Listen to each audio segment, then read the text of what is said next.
మత్తయి 5:17. ఎవరైనా వీళ్ళు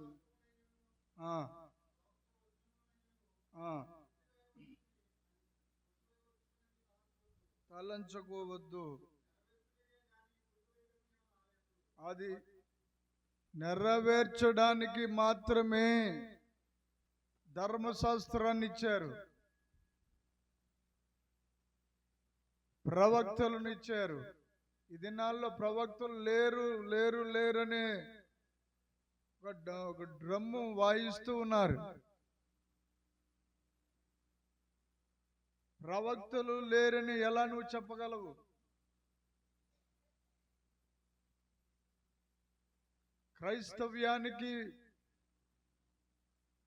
క్రైస్తవ్యానికే కాదు, ఇక భూమి మీద ఉన్న సకల గ్రంథములకు పునాది అయిన పరిశుద్ధ వేద గ్రంథములో చాలా రూఢిగా యేసయ్య చాలా ముఖచూటి మనిషి అంటారు కదండి, అలాగా సత్యమే మాట్లాడింది. చప్పట్లు కొట్టి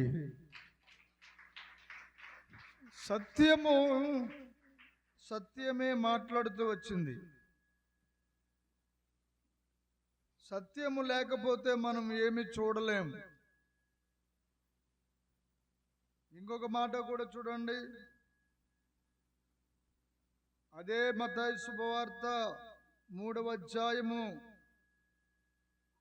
14-15.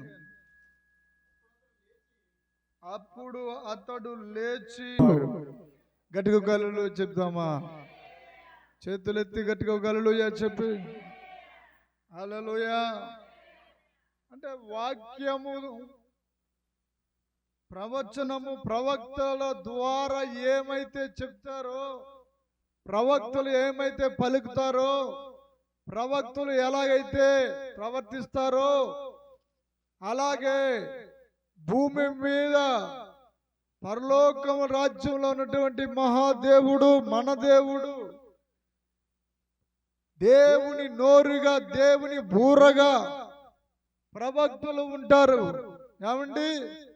వారి ద్వారా గతించిపోయినవి వర్తమాన కాలంలో ఉన్న మనకు ప్రస్తుత కాలము, భవిష్యత్తు కాలము, ఈ 3 కాలాలను ప్రవక్తల యొక్క నోటిలో పరిశుద్ధాత్మ దేవుడు ఉంచిపెట్టి ఉంచాడు. ఆ దినాలలో ప్రవక్తల ద్వారా చెప్పిన ప్రతి మాట నెరవేరుతూ వచ్చాయి, ఇప్పుడు నెరవేరుతూ ఉన్నాయి. హల్లెలూయా. ప్రవక్తలు చెప్పకుండా ఏది జరగలేదు, ప్రవక్తలు చెప్పిందే మాత్రమే జరిగింది. అంతేకాదండి, 16వ వచనం చదువమ్మా.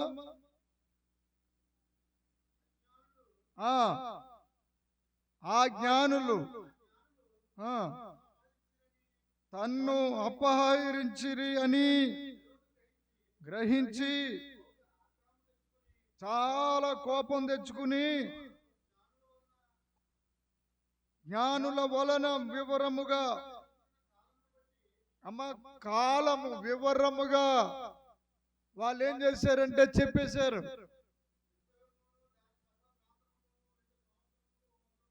అంటే ఎక్కడి నుంచి స్టార్ట్ అవుతుందో చూడండి, బాగా వినాలి. ఎక్కడి నుంచి స్టార్ట్ అవుతుంది? చాలా బాధేసుకొస్తుంది. నరమేధం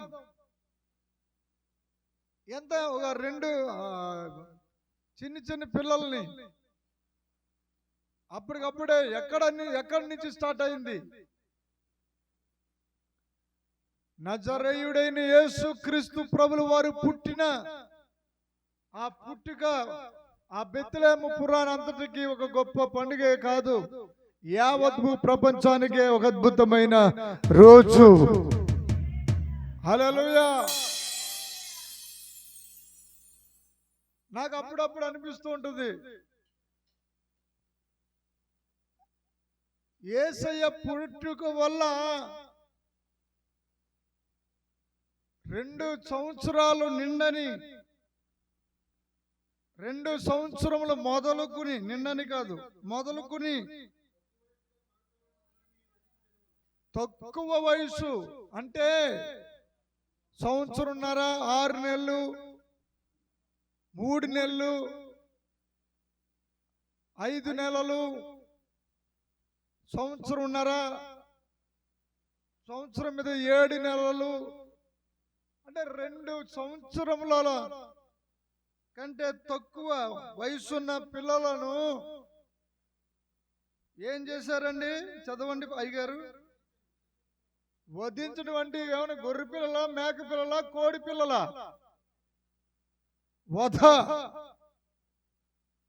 వధ జరిగింది, గాయము జరిగింది ఒకళ్ళకి ఎదురుగా. బెత్లెహేములోను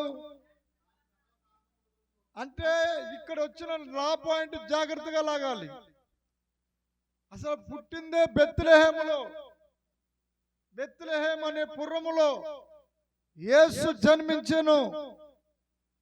యేసు జన్మించి తర్వాత ఏమైందంటే 14:15లో ఆ శిశువును అతని తల్లిని వెంట పెట్టుకుని ఐగుప్తునకు పారిపోయి 13వ వచనంలో రాయబడి ఉంది.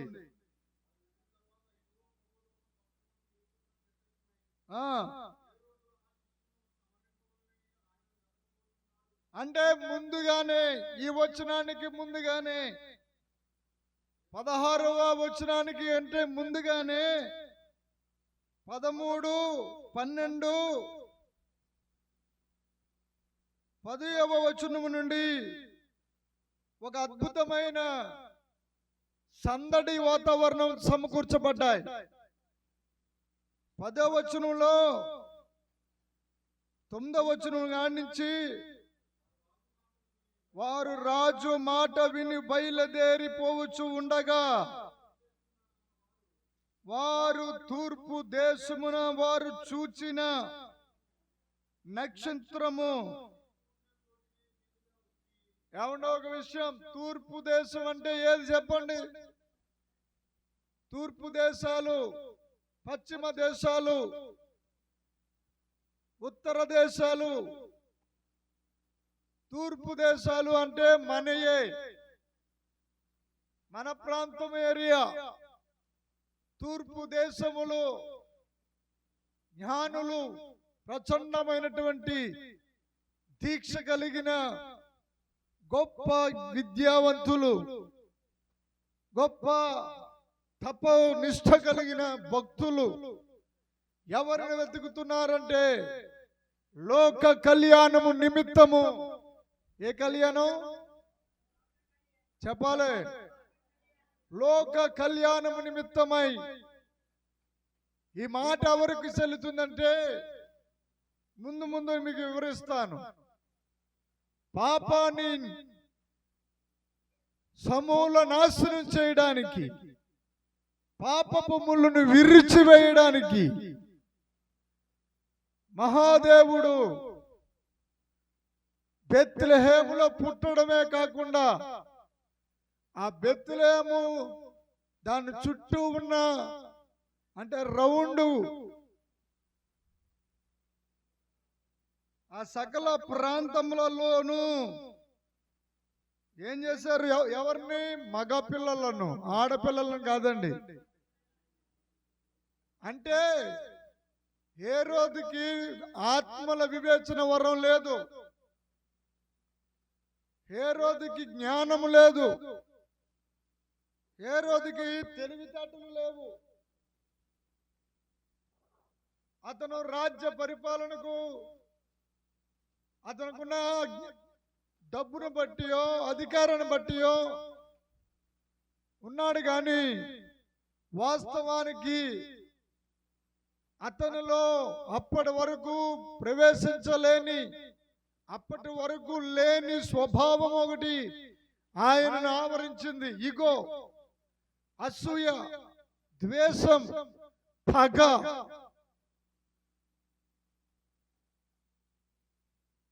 నేను రాజు కదా, నాకంటే వేరొక రాజు ఎలా పుడతాడు అని అందరూ సంబరం చేసుకుంటున్నారు. చూడండి 10వ వచనం చదవండి. ఆ నక్షత్రమును చూచి, అంటే చూడాలి, నువ్వు చూస్తేనే ఏదైనా తెలిసేది. యెహోవా ఉత్తముడని రుచి చూచే అనుభవంలోకి నేను వస్తాను అన్న వాళ్ళ గట్టిగా ఒక కళ్ళు చెప్పండి. ఇంకొంచెం గట్టిగా, ఇంకొంచెం గట్టిగా. హల్లెలూయా. మీరు కొంచెం గట్టిగా హల్లెలూయా చెప్తే ఈ పక్కనే వేసి వచ్చేద్ది అనమాట. హల్లెలూయా.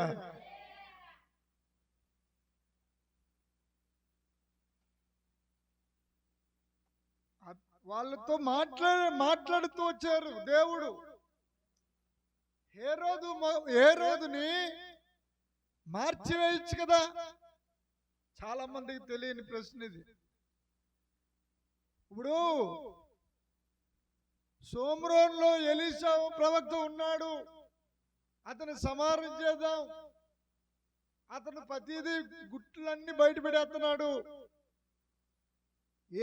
యుద్ధానికి వెళ్దారన్నప్పటికీ షోమ్రోను పట్టణం మీదకి దెబ్బలాటకి వెళ్దాము, యుద్ధానికి వెళ్దాం అన్నప్పటికీ ఎవరు చెప్పేస్తున్నారు అలా తెలిసిపోతుందో మొత్తం మీద వాళ్ళు రెడీగా ఉంటున్నారు.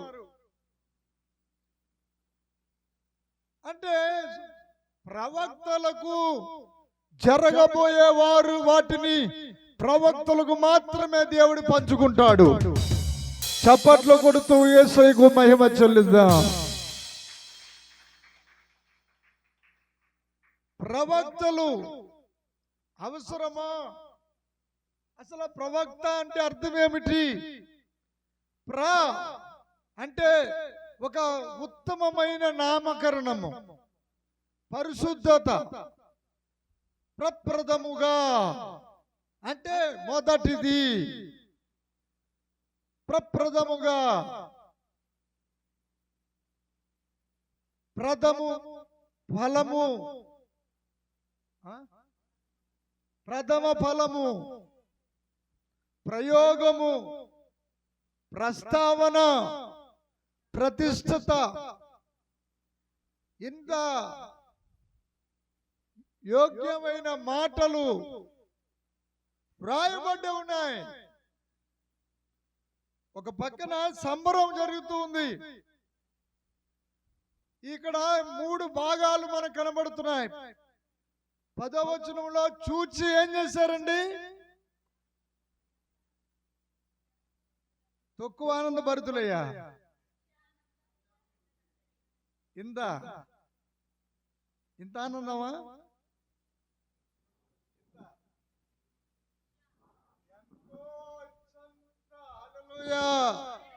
అత్యానంద భరితులు ఎందుకు అయ్యారు? ఇక్కడ ఆగాలి. ఏమండి ఇంటిలోనికి వచ్చేసారు, ఇంటిలోనికి అప్పుడే వెళ్దాం. అత్యానంద భరితులు అన్ని చోట ఆగుదాం. వాళ్ళకి అంత అత్యానంద భరితులు ఎలాగయ్యారు? వాళ్ళకి ఎవరు చెప్పారండి? ఆ యాజకులకు తెలియలేదే, సద్దుకైలకు తెలియలేదు, పరిచయులకు తెలియలేదు, ఆ దైవ మందిరములో పనిచేస్తున్న ఆ పెద్దలకు తెలియలేదు, జ్ఞానులకు తెలియజేయబడింది.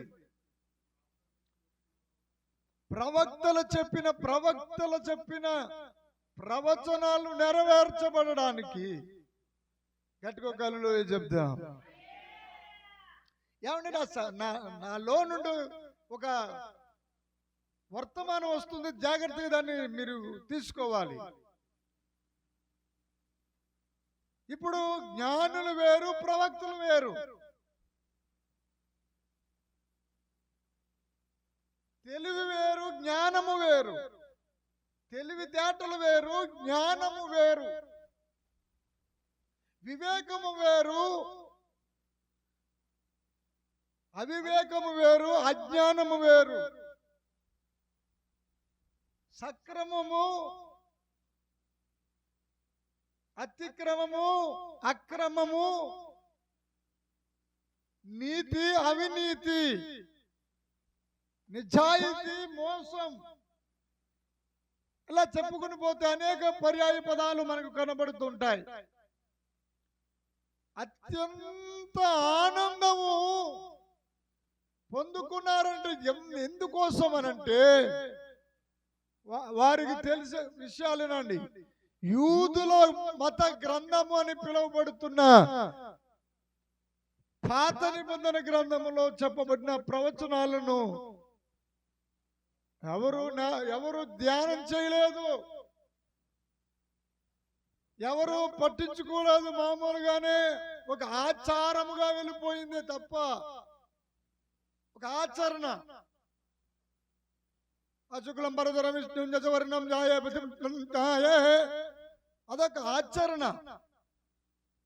అసర్వపహారో రక్త ప్రోక్షణమవశ్యకం రక్తమేన పుణ్యదానమర్యాగం అపాపోహం పాపకర్మహాత్తాయే ప్రత్యుత్యాయ అని ఏదో వాళ్ళు చెప్పుకుంటూ వెళ్ళిపోయారు తప్ప వాటి సారాంశము అసుతోమా సద్గమయ తమసోమా జ్యోతిర్గమయ మృత్యోర్మృతమయ ఓం శాంతి శాంతి శాంతి.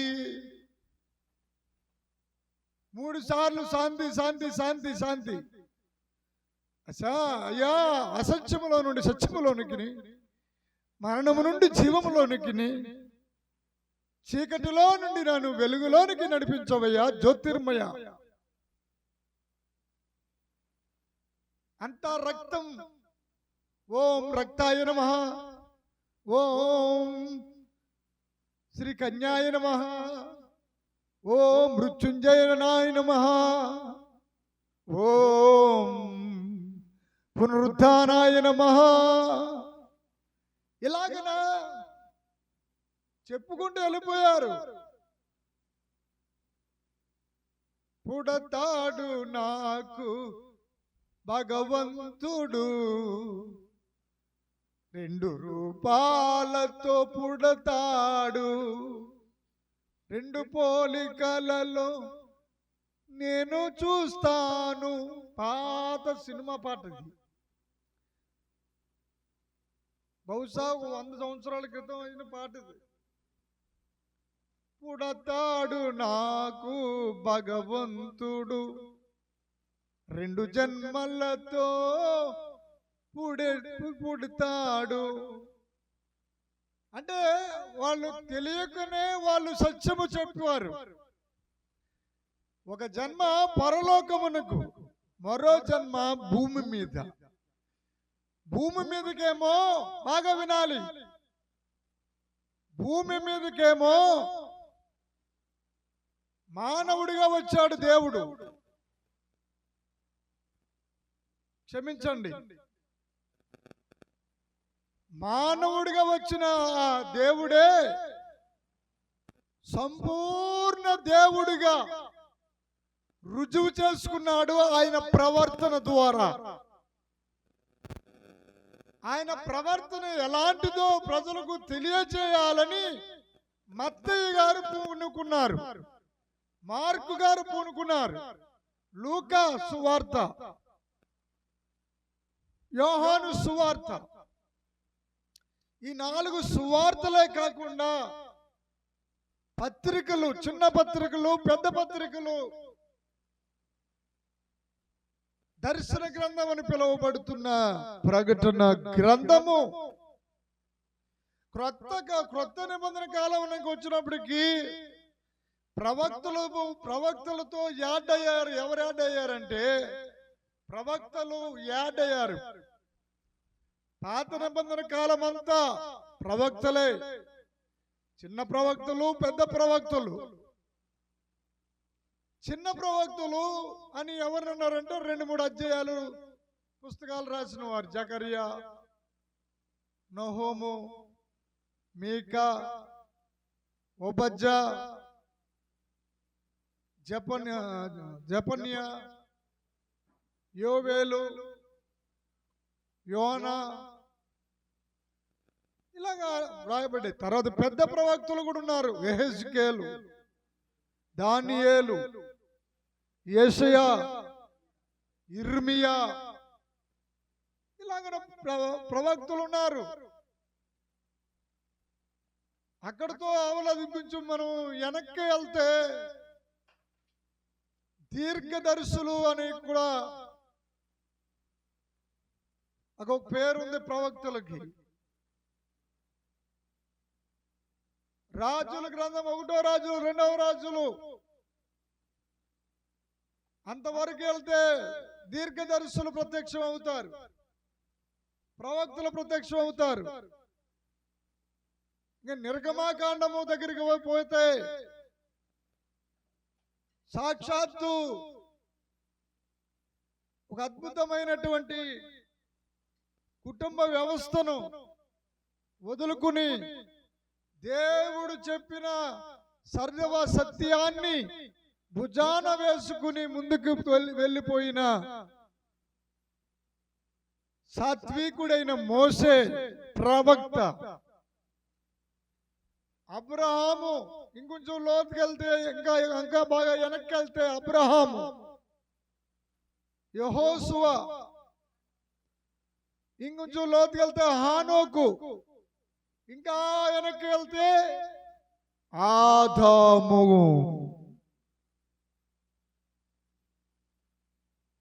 ఇప్పుడు వీళ్ళందరినీ దాటుకుంటూ వీళ్ళందరిలో అక్కడక్కడ సృష్టికర్తను గుర్చిన దివ్య ప్రవచనాలు ఉన్నాయి,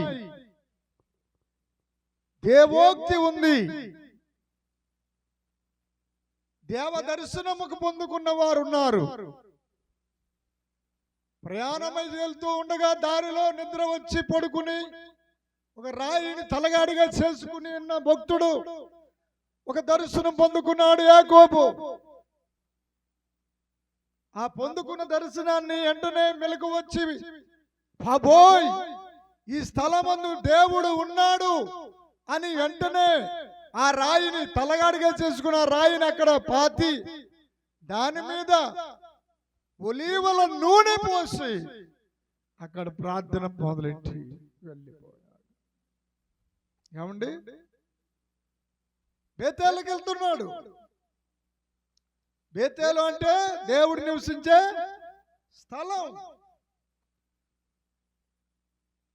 వీళ్ళు మరి రాజులందరూ వారి వారి యొక్క పదవుల్లో అధికారంలో అధికార దాహములో మునిగి తేలుతున్నారే తప్ప ఒక పక్కన దేవుడు ప్రణాళిక, దేవుని దైవ సంకల్పము,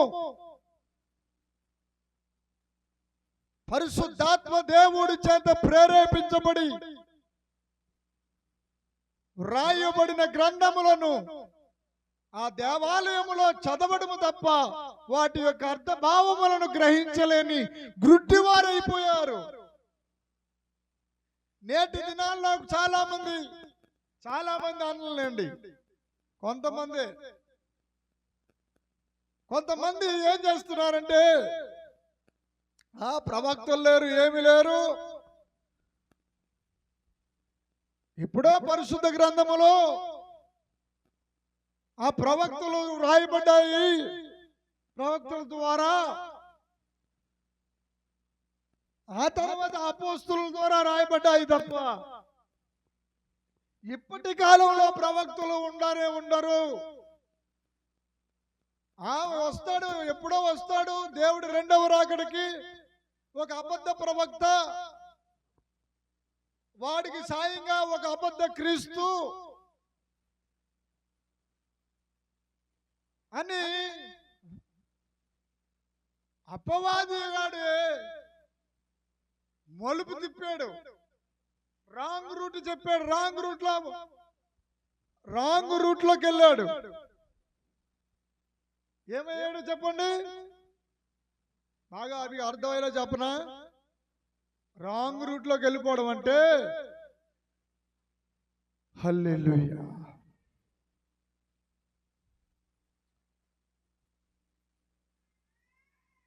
అప్పటిదాకా విగ్రహారాధన చేస్తూ బలులు అర్పిస్తూ యాచక ధర్మాన్ని నెరవేరుస్తూ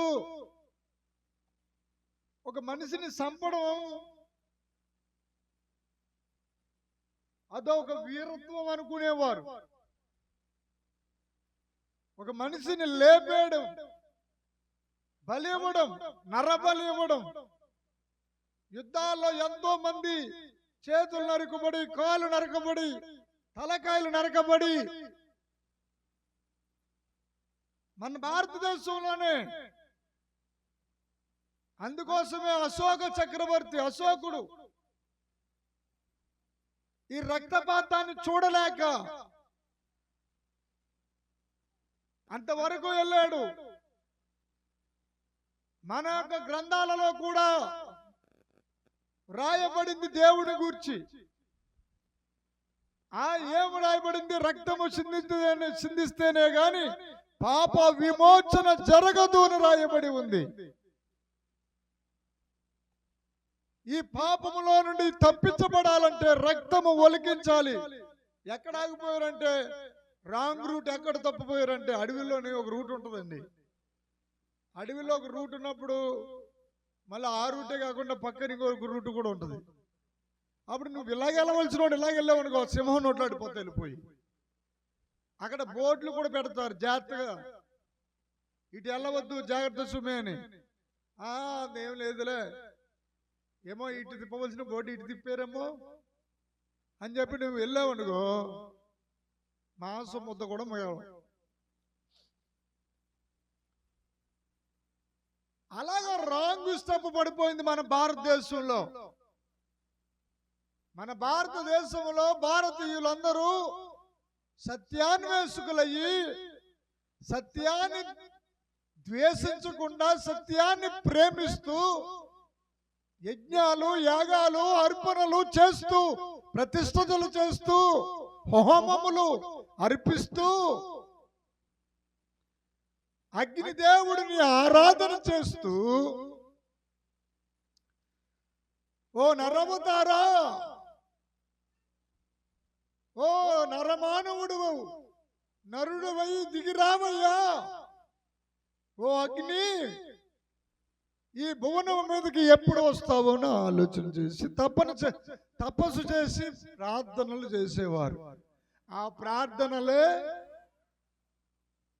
ఈరోజు 4 వేదముల గ్రంథములయ్యాయి. ఋగ్వేదము, సామవేదము, శుక్ర యజుర్వేదము, కృష్ణ యజుర్వేదము, బ్రహ్మవేదం అని పిలువబడుతున్న అధర్మణ వేదము. ఇలాగున దేవుడికి ప్రార్థన చేసే ఆ ప్రార్థనలన్నీ రాసేసేవారు వాళ్ళు సంస్కృతంలో. అవి చాలా అందంగా, చాలా చక్కగా, వాటిలో కులము లేదు. మన భారతీయులు రాసిన గ్రంథములో ఎక్కడ కులము లేదు, మత ప్రస్తావన లేదు. ఒకే ఒకటి ఉండేది ఏంటంటే బలి ఇవ్వాలి. బలి కర్మకాండ జరిగేది, హోమం అర్పించాలి. నరబలి ఇస్తే ఇంకా బాగుంటుంది అనుకుని యుద్ధములో ఎన్నో వందల మంది, వేల మంది భర్తలను కోల్పోయిన వాళ్ళు ఉన్నారు. రక్తం ఏరుటై పారుతూ ఉన్నాయి. ఆ రక్తములో నడుస్తూ అశోకుడికి మనశ్శాంతి లేక, దుఃఖం వచ్చేసి, బాధ వచ్చి, ఎటు ఏం చేయాలో తోచక ఉన్న సమయంలో ఒక స్వరం వినబడింది. నిశ్శబ్ద స్వరము.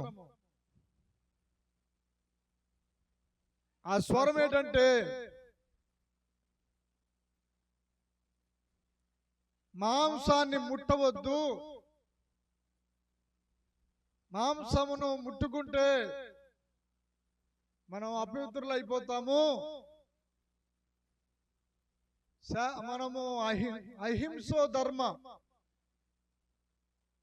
జంతువుల్ని హింసించి వాటిని చంపి తింటే దానంత పాపం మరొకటి ఉండదు అని చెప్పి అశోకుడు బౌద్ధ మతం వైపు తిరిగాడు. బౌద్ధ మతం ఏమన్నదంటే నీ తోటి వాడిని ప్రేమించు, నీ ఎదురుగుండా ఉన్నవాడే దేవుడు, నీ పక్కవాడే దేవుడు. ఆ దేవుడు ఎలా ఉన్నాడో దేవుడు అనేవాడు ఎలా ఉన్నాడో చూడలేదు, ఎవడు చూడలేడు కూడా. ఆ ఉన్నవాడా లేడో అన్నవాడు గురించి కంటే ఉన్నవాడు మన ఎదురుగుండా ఉన్నవాడినే దేవుడిగా దేవతగా భావించు అని అనగానే రక్తపాతం వద్దు, రక్తం చిందించకూడదు, ఇదేదో చాలా బాగుంది ఈ మతం అనుకున్నాడు. వెంటనే హైందవ మతాన్ని వదిలేసి బౌద్ధ మతం తీసుకున్నాడు అశోకుడు. ఆ అశోకుడు చక్రవర్తి యొక్క చక్రమే మన జాతీయ జెండాలో ముద్ర వేయబడి ఉంది. ఏమంతేనా? మన జాతీయ జెండా ఉందా? దాంట్లో మధ్యలో ఏముంటుంది? చక్రం. నేను చెప్పింది నిజమేనా? కరెక్టేనా? అశోకుని యొక్క చక్రం ఉంటుంది. అది ఇంచుమించు 24 గీతలు ఎన్నో ఉంటాయి. 27. ఎందుకంటే ఎటు చూసినా ఎటుపోయినా ఇదిగో నువ్వు ఇంత ఐక్యత కలిగి జీవించాలి. మతాలు కాషాయ వస్త్రము, తర్వాత ఇంకేంటి గ్రీన్ పచ్చది, తెలుపు, ఈ 3 రంగులు ఎలాగైతే ఉన్నాయో అలాగే 3 మతాల వారు కూడా చక్కగా హాయిగా కలిసిమెలిసి ఉండాలి అని చెప్పి పింగళ ఆయన జెండా తయారు చేసిన పింగళ వెంకయ్య గారు మన భారత జాతీయ జెండాను తయారు చేశారు.